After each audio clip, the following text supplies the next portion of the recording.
Yo soy Hugo Hirsch, psicólogo. Llevo más de medio siglo trabajando en esto.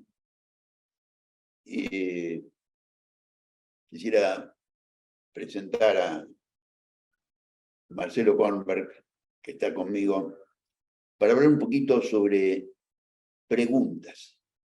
No hay manera de hacer terapia, pensamos, o por lo menos no una buena manera, sin hacer preguntas. Pero bueno, Marcelo, que ahora se presentará, ha escrito un libro sobre un aspecto específico de hacer preguntas. Y se nos ocurrió que a propósito de ese libro, era lindo charlar un rato, no solo sobre el contenido del libro, sino sobre el arte de preguntar en psicoterapia. Marcelo. ¿Qué tal, Hugo? Bueno, yo soy Marcelo Kornberg, soy psicólogo también, doctor en psicología. Soy coordinador general del Centro Privado de Psicoterapias y me especializo en terapia de pareja. Sin embargo, el libro que acabo de publicar no tiene que ver con terapia de pareja, sino con preguntas en general en psicoterapia y específicamente con un tipo de preguntas, que son las que se conocen como preguntas constructivas, que son preguntas que tienen la intención de ser más que una forma de obtener información, sino también de transmitir información, de brindarle al consultante la posibilidad de ver un panorama más amplio de su propia problemática, de ver posibilidades que hasta ese momento no veía, solo, y lo digo solo entre comillas, a través de una pregunta, o a través de varias preguntas. El libro tiene que ver con eso, con cómo hacer preguntas que brinden esas posibilidades al consultante. Tiene que ver con cuál es la estructura de esas preguntas desde el punto de vista semántico, qué palabras, qué verbos, aspectos que en general a los cuales en general no se les presta atención a la hora de preguntar. ¿Qué palabra uso? ¿Qué verbo uso? ¿Qué tiempo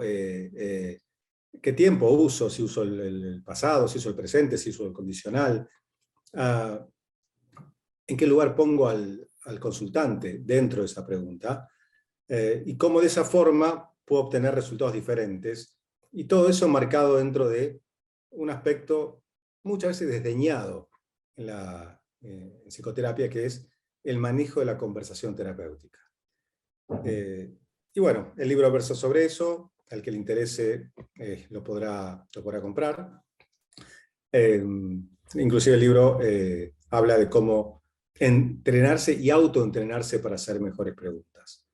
De cualquier forma, la idea acá con Hugo es hablar no de este tipo de preguntas específicamente, también, que son las preguntas constructivas, sino de preguntas en general. Cómo hacer preguntas apropiadas, cómo hacer las preguntas necesarias dentro de los modelos psicoterapéuticos que manejamos. Así que bueno, Hugo, me gustaría escuchar tus opiniones al respecto, que sé que son varias y son interesantes siempre. Sí, a veces, bueno, yo creo que tu libro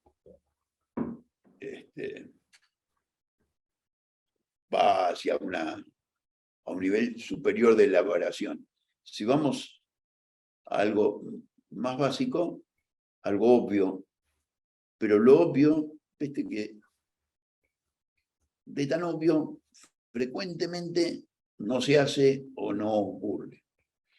No hay manera de hacer terapia o de hacer buena terapia sin hacer preguntas. Y sin embargo, no hay tantos cursos o libros que enseñen qué preguntar y cómo preguntar. Los hay, exactamente. Pero es curioso que en el total de la bibliografía no ves centenares de libros que digan, bueno, 10 maneras de preguntar, o 50 maneras de preguntar, o cómo preguntar las cosas para que te contesten lo que vos necesitas saber. Hay algo sobre qué preguntar y muy poco sobre cómo preguntar. Exacto. Y en todo caso, sobre qué preguntar está puesto más bien, como te diría, como un listado de ítems. ¿sí? Exacto, exacto. ¿No? Y en realidad, algo sobre lo que en algún momento escribimos con Ruth Casabianca, cualquiera sea el modelo de terapia que uno siga, ese modelo requiere cierto tipo de información, porque dado que un modelo supone lo que, ya no me acuerdo quién había dicho, cualquier modelo supone suposiciones sobre las causas del enfermar y las causas del sanar, digamos, o corregir. Y que entonces, vos para poder operar con ese modelo, tenés que entender ambas cosas, de una manera o de otra. Y por supuesto que el relato espontáneo de los consultantes te proporciona una parte de esa información, y parte de la gracia justamente es que no preguntes al cohete, porque vas recogiendo la información espontánea. Pero al mismo tiempo, vos tenés que tener un modelo mental sobre todo lo que conviene preguntar para que tengas la información para poder intervenir bien, para poder operar bien. Y esa parte de la formación la adquiere naturalmente un buen terapeuta con la práctica, pero en mi propia opinión no es suficientemente enseñada, no es suficientemente practicada. Hace poquito tiempo estuvimos con Mercedes Castronova dando un curso en otra ciudad, y en un momento se armó una dramatización.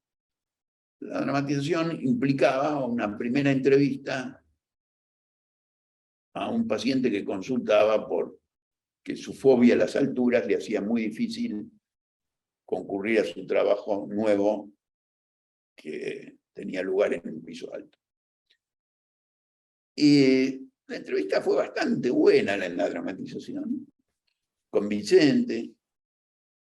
El terapeuta ensayó un par de intervenciones que francamente eran bastante buenas también. Pero cuando terminó, todos coincidimos en que se había apurado. ¿Apurado en qué sentido? En que había información que no estaba.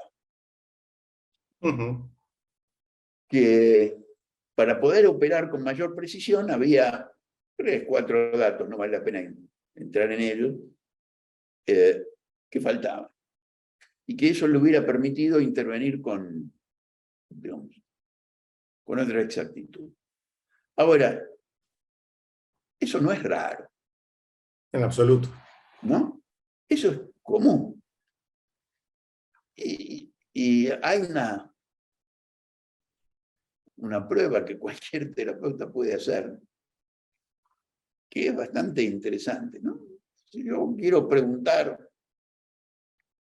porque se me ocurre, y lo pregunto, y después escucho la grabación. ¿Me contestó? ¿De veras? ¿Sí? Supongamos esa pregunta clásica, ¿no? ¿Y qué fue lo que pasó que lo decidió a usted o a su familia o lo que fuere a venir ahora? ¿No? Y la gente te habla un ratito. Y cuando vos repasás la entrevista, no te queda claro qué fue lo que pasó. Pero te pareció en el momento que te habían contestado. Y la persona, si vos le decís, pero usted no me contestó, se ofendería, porque sí te contestó, pero no te contestó con precisión.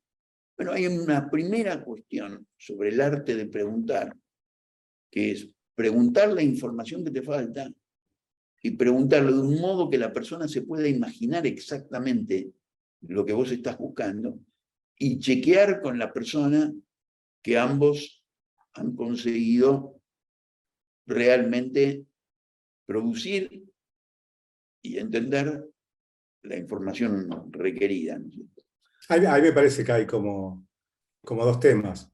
Por un lado, muchas veces el terapeuta pregunta, la persona responde, y el terapeuta siente que, yo lo he visto al menos muchas veces, como que es como descortés seguir preguntando sobre algo que se supone que la otra persona respondió.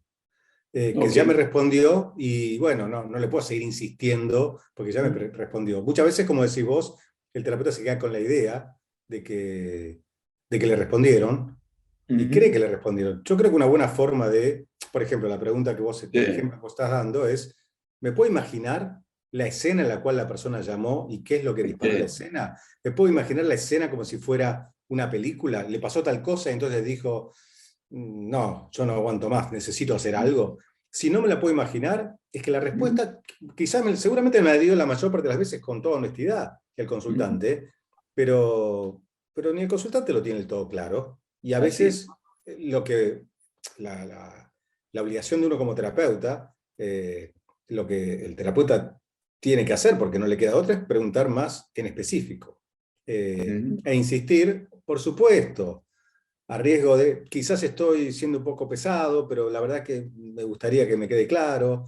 O sea, eventualmente ponerse uno como en lugar del excesivamente preguntón, yo creo que es mucho mejor que quedarse sin respuesta o quedarse con una pseudo respuesta. En el terapeuta primerizo, por miedo a parecer poco experimentado, a veces no se pregunta lo suficiente o de manera suficientemente clara.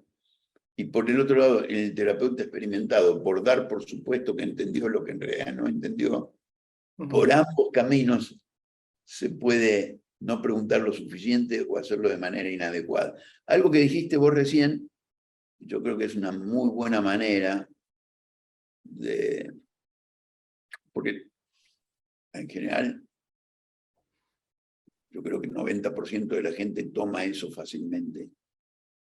Si uno dice, discúlpeme, pero para que yo lo pueda entender del todo, si yo hubiese estado ahí, si usted me puede dar una descripción de la escena, y si yo hubiese sido lechuza y hubiera estado ahí, Exacto.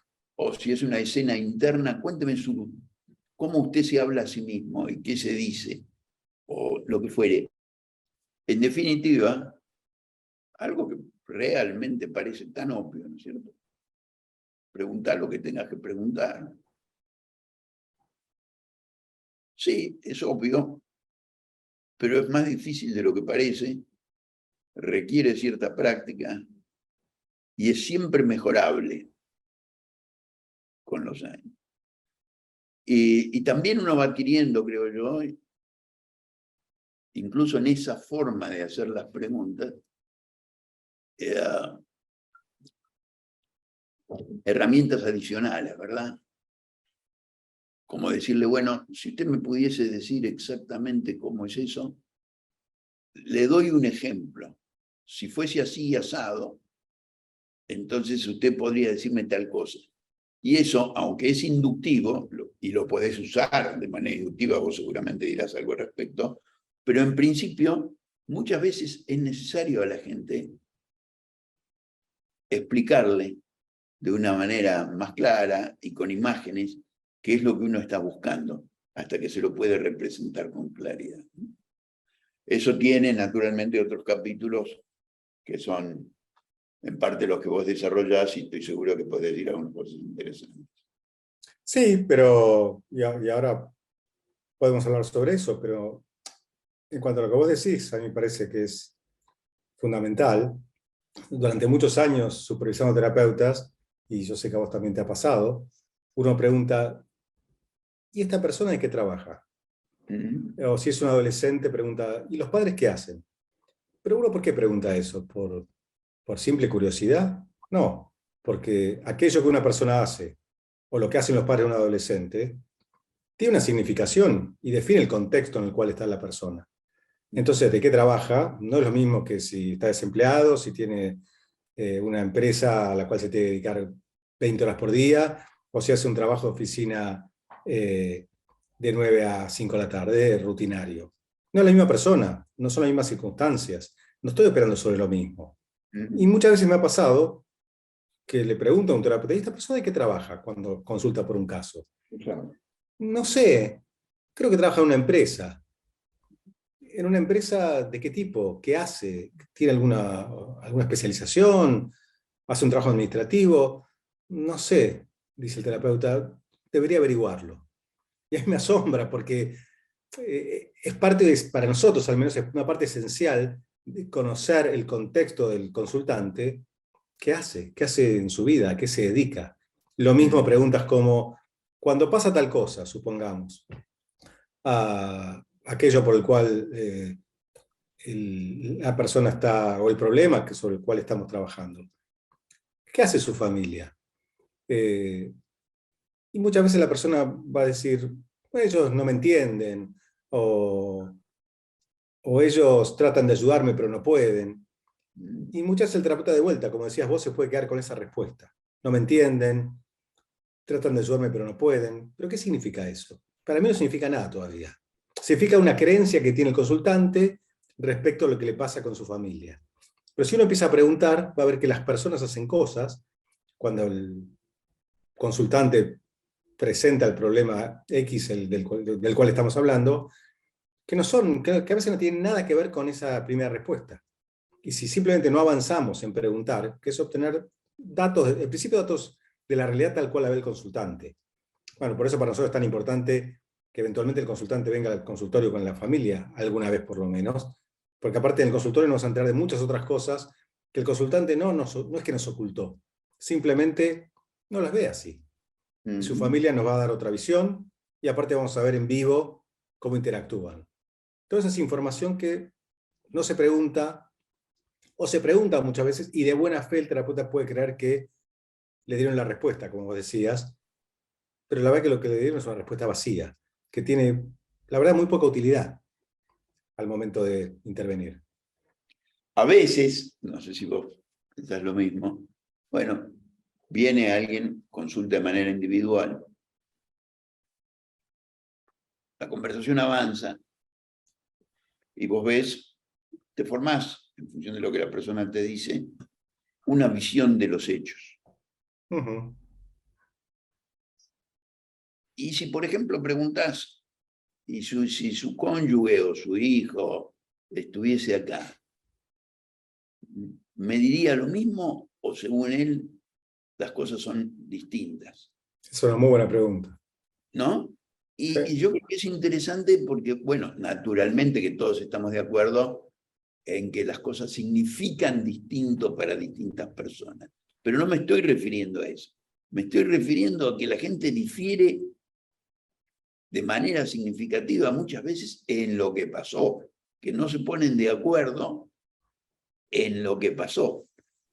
Y que a veces es difícil imaginarse eso solo preguntándole a la persona lo que pasó, que es una buena pregunta complementaria en las situaciones que eso merite, preguntar qué relato daría de eso si es que no puede venir, si es que no lo puedes invitar, la otra persona, las otras personas. Porque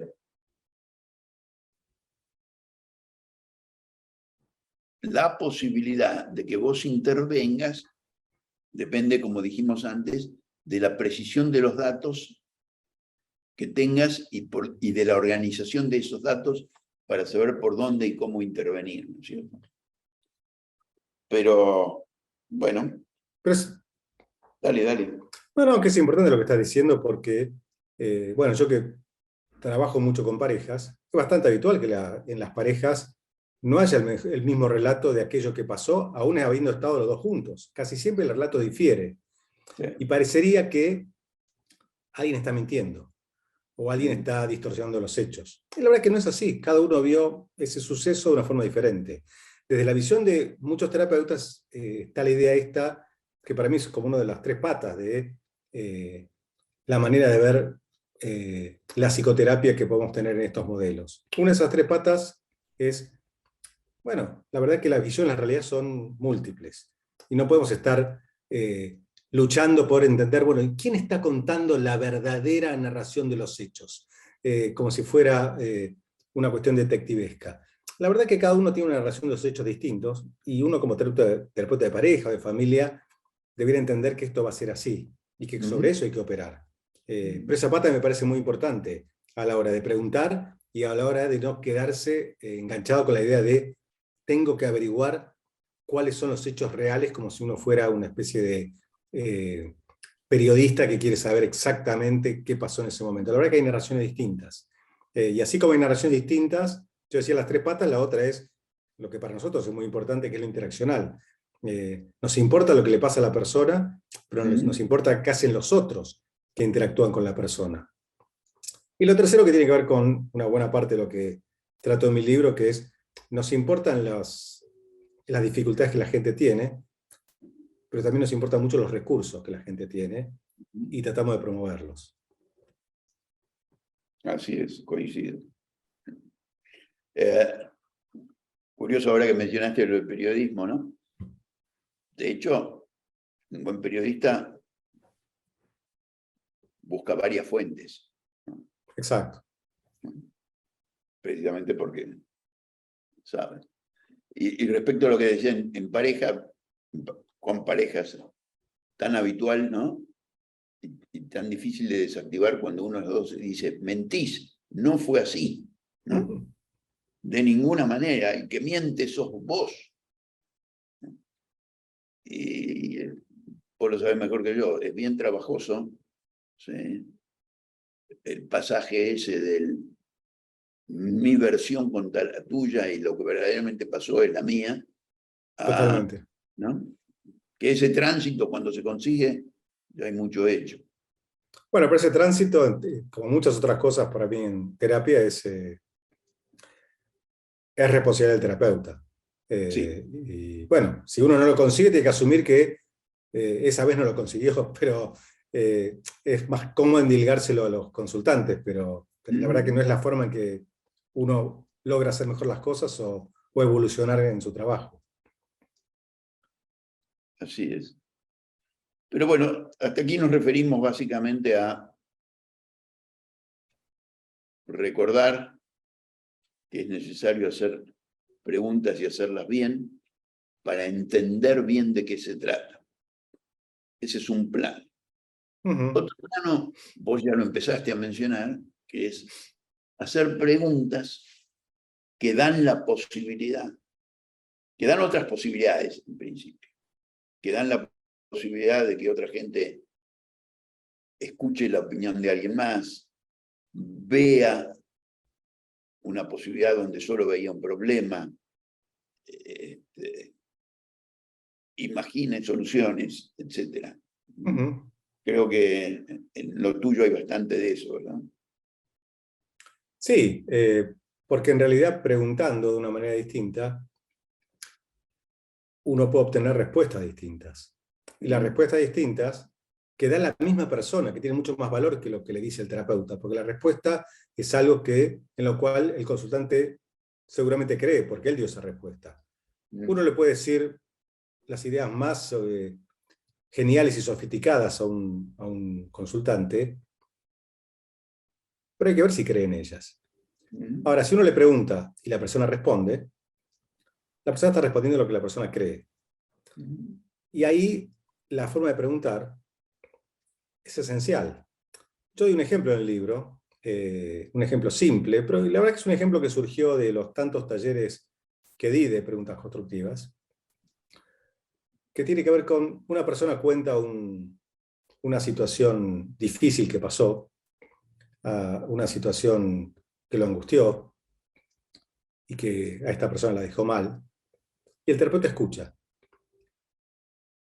Y después de eso el terapeuta puede, bueno, decir qué terrible lo que le pasó, empatizar, qué difícil situación, etc. O puede preguntar. Y entre las múltiples preguntas, me acuerdo que en un taller surgió, ¿aprendiste algo de eso que pasó?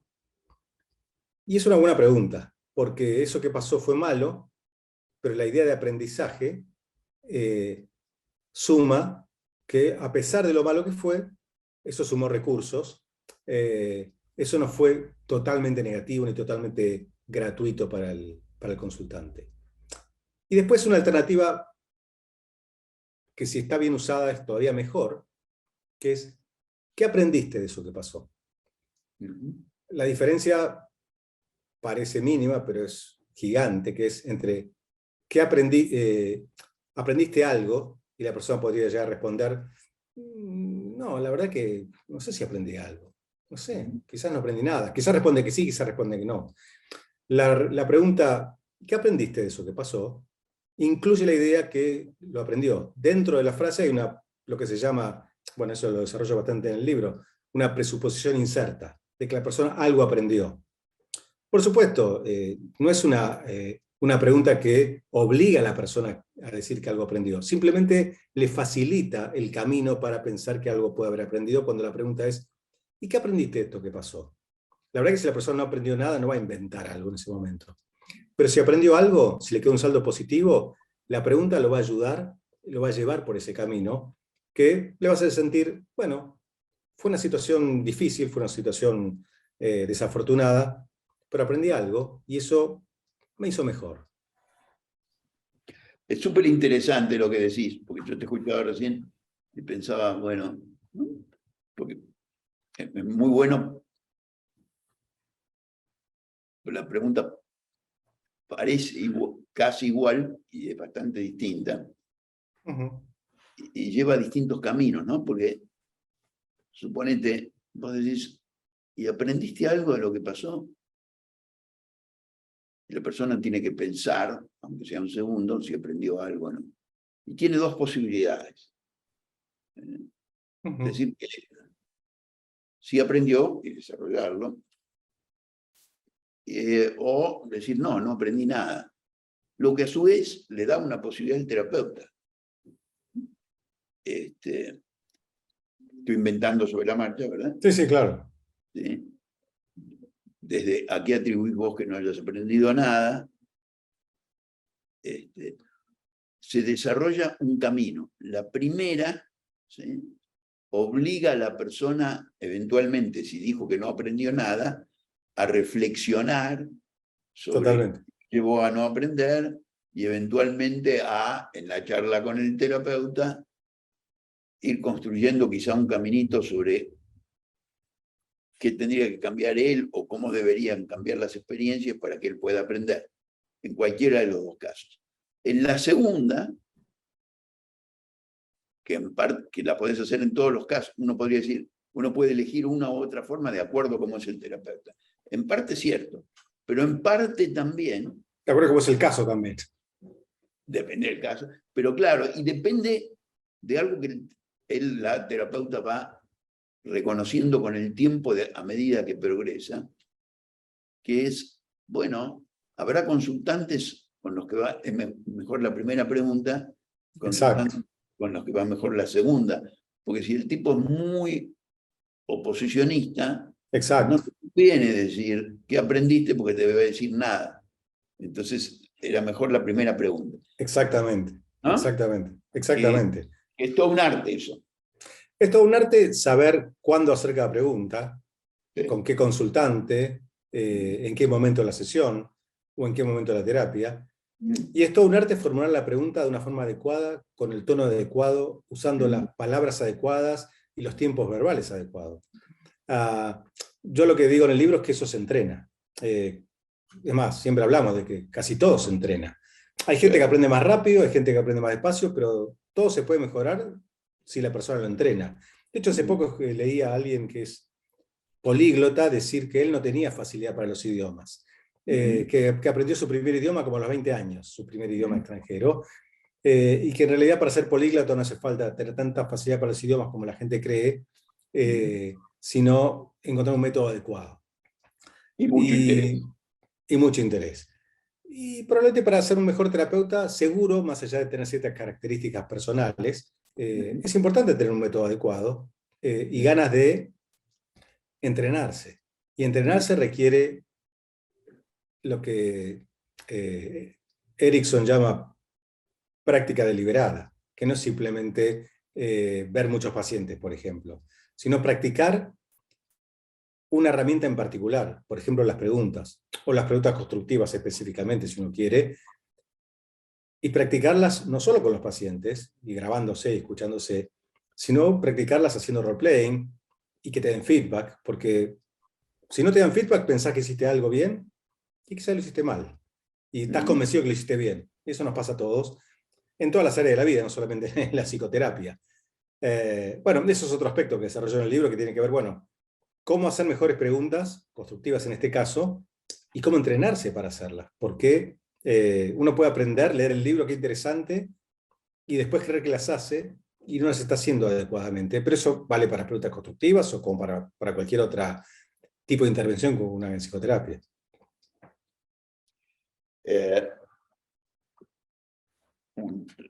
Dos cuestiones que quisiera mencionar. La primera,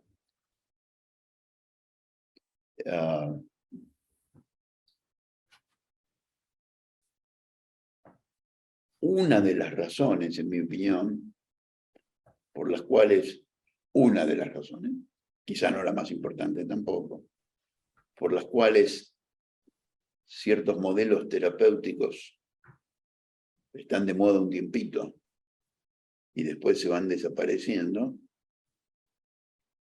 es porque, no tanto porque, bueno, se descubrió su eficacia relativa o porque hay un cambio cultural, todo eso naturalmente contribuye, sino en principio a que, bueno, un nuevo modelo por ahí suscita mucho interés, mucha adhesión.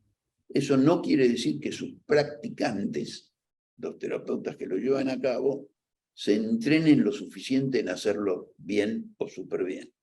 Con lo cual, es frecuente que haya una desilusión con el modelo, donde el pobre modelo no tiene mucho que ver.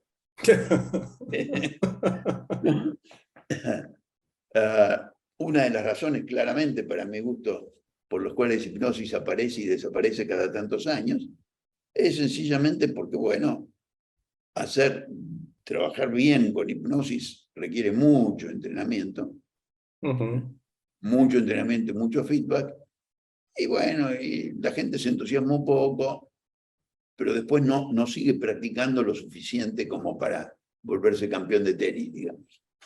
Exactamente. Entonces, con lo de las preguntas, como con todo lo demás, uno lo puede leer, como vos dijiste, o lo puede practicar un ratito, pero la verdad es que si uno quiere seguir mejorando, es como en el tenis. ¿Sí? Yo no he jugado al tenis en mi vida, pero vos sí. Y si jugando, tratás de jugar mejor. Cuando practicás 3 veces por semana, jugás mejor que cuando practicás 1 vez por semana. Y cuando practicás un golpe en particular durante un cierto tiempo, lo sé mejor que si practicás todos los golpes al mismo tiempo. Es así. Y ahí, digamos,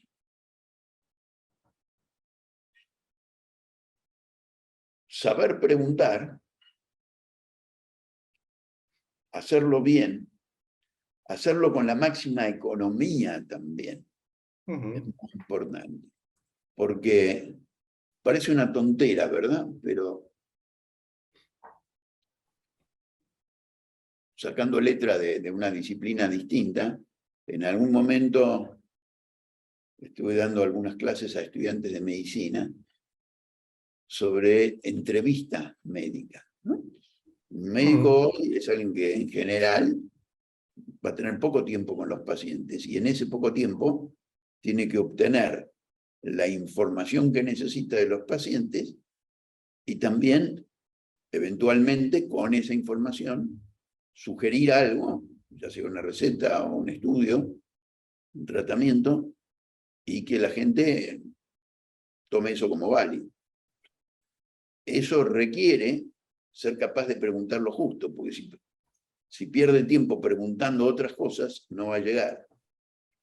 Y si empieza una pregunta demasiado específica, está perdiendo tiempo. Bueno, nada, en terapia pasa lo mismo.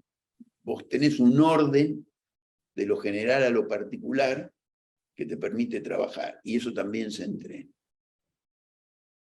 Pero no quisiera perderme sobre la posibilidad de que vos cuentes un poquito sobre, sí, la naturaleza de las preguntas constructivas, pero quizá podríamos empezar antes por, bueno, y en definitiva, ¿cuántos tipos de preguntas pensás vos que existen o se pueden construir en el campo de la psicoterapia?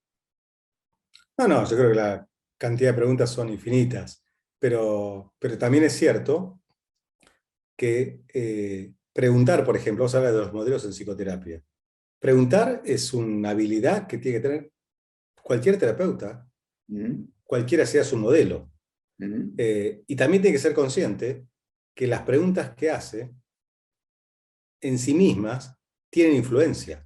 Las preguntas que hablábamos recién, si bien son preguntas para obtener información, por ejemplo, ¿por qué usted decidió hacer esta consulta ahora y no hace 3 meses? Es verdad, es una pregunta para obtener información, pero también le está transmitiendo al consultante que ese dato para uno es importante. Si uno en lugar de preguntarle eso le preguntara, ¿y esto le pasó en su infancia algo parecido? Le estaría transmitiendo que la infancia del paciente para uno es importante. Entonces, aún con las preguntas más inocentes que el terapeuta pueda hacer, está transmitiendo una forma de ver el mundo, de ver los problemas y de ver la psicoterapia distinta de otras. Entonces, preguntar es importante para cualquier modelo, primero porque al preguntar estamos transmitiendo la esencia del modelo, inclusive haciendo preguntas que aparentemente son de recolección de datos. Y segundo, que estamos influyendo a que la persona tenga más en cuenta su infancia, o tenga más en cuenta las interacciones con otros, o tenga más en cuenta sus pensamientos, y sin querer con esas preguntas estamos direccionando al consultante hacia algún lado. No sé si te acordás que Janet Babelas decía que todos influimos, todos los terapeutas influimos a nuestros pacientes. La única diferencia es que uno puede tener conciencia de eso o no, pero eso sucede igual, por más que uno no tenga conciencia, porque al hacer un cierto tipo de preguntas lo estamos llevando hacia algún lado y estamos iluminando que ese aspecto es importante, y en la medida que la persona responde, está aceptando que ese aspecto es importante, y está siguiendo por ese camino, está internando en ese terreno de su vida y de la psicoterapia. En eso que vos decís, también hay otro aspecto que en realidad en el mundo ideal, si vos revisás una entrevista, tendrías que poder, una entrevista tuya, tendrías que poder explicar de una manera convincente qué querías lograr con esa pregunta, para qué la hiciste. ¿Sí?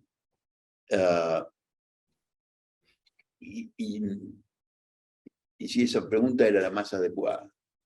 Y eso me remite a mí a algo. Si yo pregunto sobre la naturaleza de las inversiones de la persona en la bolsa, es muy poco probable que tenga que ver con aquello por la que la persona viene. Si le pregunto sobre qué tipo de calzado usaba su cónyuge en esa situación, a priori puede ser que seas un fetichista de los calzados, que lleva a la gente ahí, y ahí está satisfaciendo tus necesidades. O puede ser, en última instancia, que vos tengas una hipótesis por la cual el tipo de calzado tiene que ver con el conflicto que se armó en esa situación o lo que fuere. Que el principio general de cuando preguntás, preguntarte si esa es la mejor pregunta, si es pertinente, si solo está satisfaciendo tu curiosidad, es una manera de entrenarte, ¿no? Totalmente. Muchas veces uno le pregunta a un terapeuta, ¿por qué hiciste esa pregunta? Y a veces me ha pasado que el terapeuta responde, no sé, la verdad que no sé por qué la hice.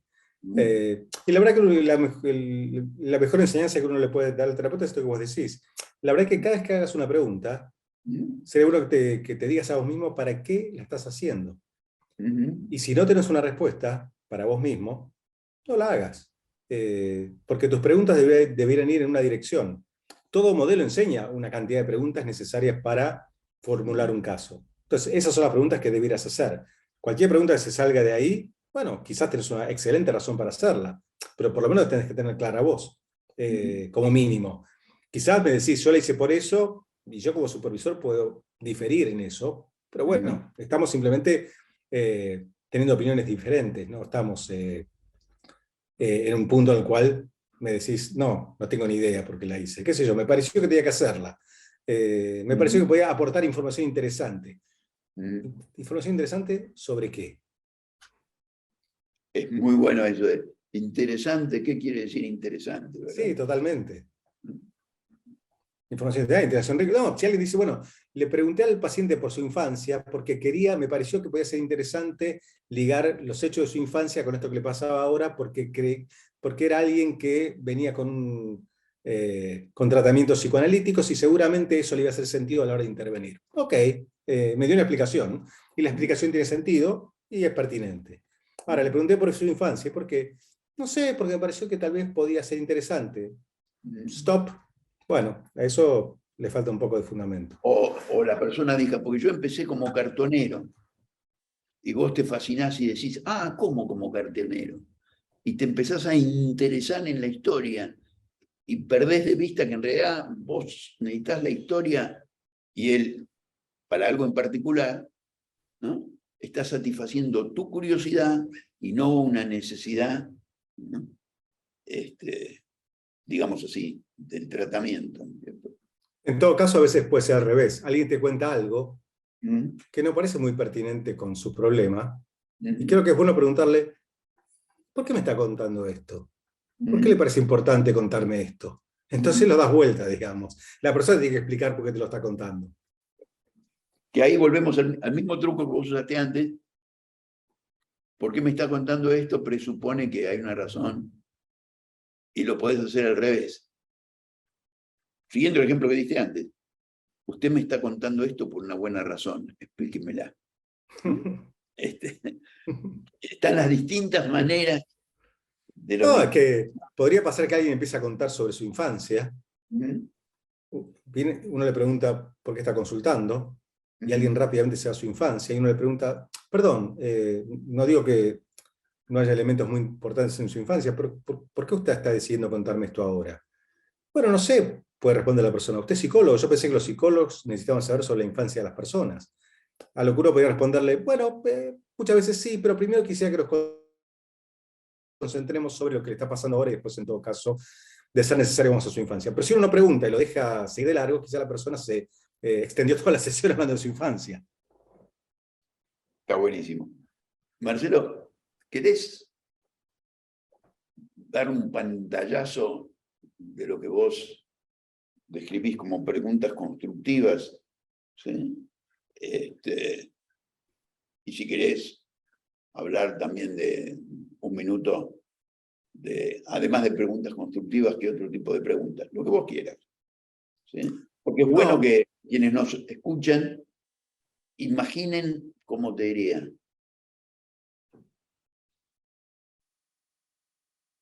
La caja de las herramientas de las preguntas. sí. Las preguntas constructivas son, bueno, muchas preguntas pueden ser constructivas, pero son características de ciertos modelos. Por ejemplo, el modelo estratégico, por ejemplo, la terapia orientada en soluciones y modelos afines.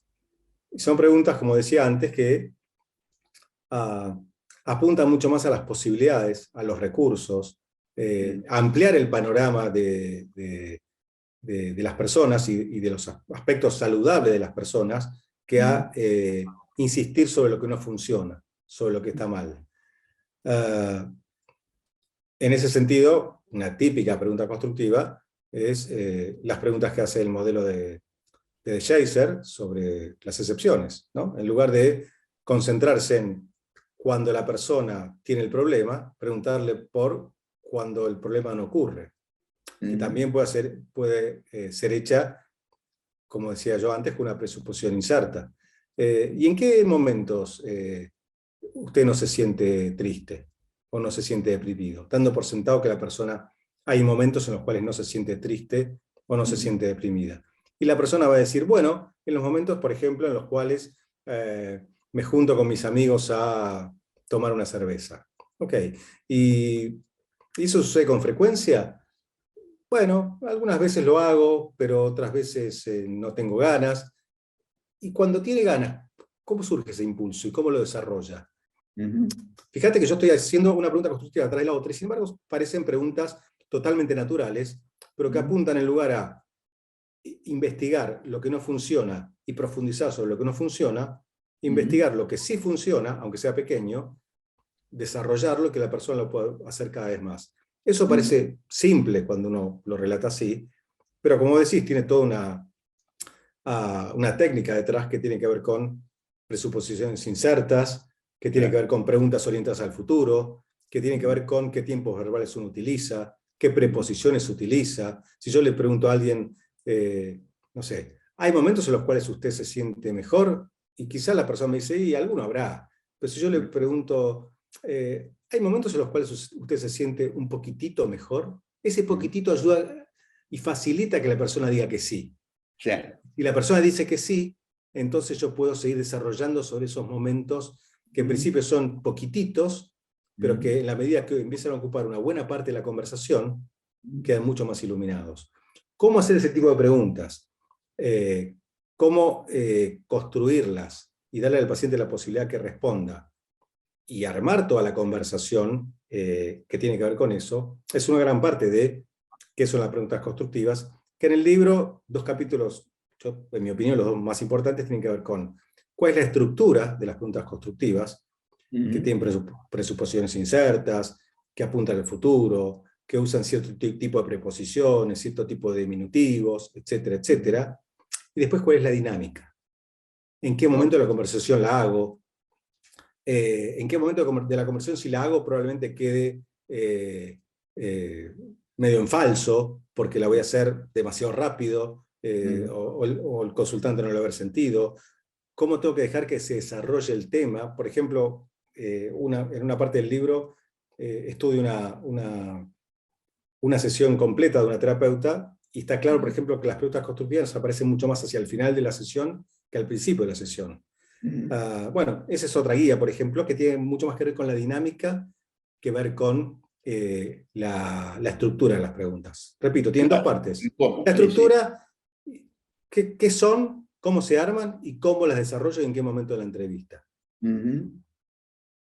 Bueno, el libro abunda en ejemplos. A mí me parece que es muchísimo mejor dar muchos ejemplos a los cuales la teoría se explique y la técnica se explique, que explicar la técnica y la teoría, que la persona diga, bueno, pero ¿y esto cómo se hace? Entonces yo prefiero abundar en ejemplos y quizás excederme en ejemplos y no al revés, quedarme corto en ejemplos. Pero bueno, yo participo de esa idea tuya porque, digamos,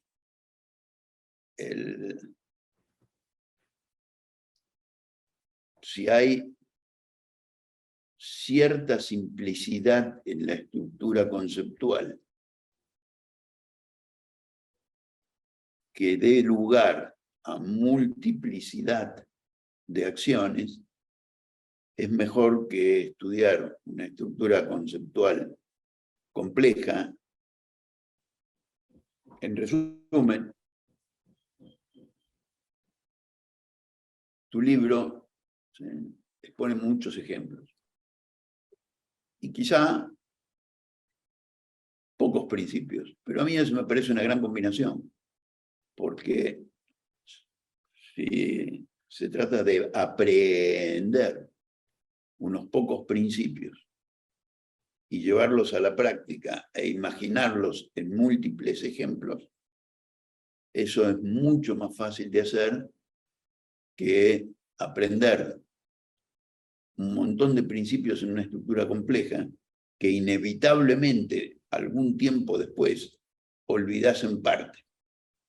Totalmente. En cambio, los ejemplos te permiten en cada caso imaginarte si vos los podrías usar, si alguna situación semejante va a surgir, o incluso si vos no los podrías usar, porque no todos los ejemplos te ponen a vos en una situación en que, conociéndote vos un poquito, vos lo podrías hacer. Pero un ejemplo donde vos decís, yo esto no lo haría, te ayuda un montón, porque surge inevitablemente un contraejemplo, no es un contraejemplo, un ejemplo alternativo. Si esto yo no lo haría, no lo pudiese hacer, no me gustaría hacerlo, Otro, a cambio, podría. De modo que la idea de muchos ejemplos, me parece a mí, sirve, y creo que ese es el propósito de tu libro, le sirve al terapeuta práctico, me sirve a mí, nos sirve a todos, para recorrer, reconocer y buscar nuevos aspectos, todo lo cual tiene que ver para el terapeuta bisoño con herramientas para formarse. Y para el terapeuta con experiencia, cuando no dejas de leer, mejor dicho, cuando dejas de leer, cuando de alguna manera no practicás deliberadamente, cuando no te encontrás con colegas a discutir, te empobreces. Releer un libro, leer el tuyo, volver a mirar los tipos de ejemplo, creo que nos sirve a todos, a los nuevos y a los viejos. Sé que escribir un libro es un trabajo chino, te agradezco que lo hayas escrito. Bueno. Esperamos que esta conversación evoque las personas que nos vean y escuchen sus propias maneras de preguntar, otras maneras que podrían, y el próximo paciente que tengan se va a ver beneficiado. Yendo a lo que vos decís, yo creo que si uno no está mejorando, está empeorando. Así que, pero bueno, gracias por tu palabra, Hugo. Gracias a vos. Hasta Nos la estamos próxima. viendo. Hasta la próxima. Chao. Un abrazo.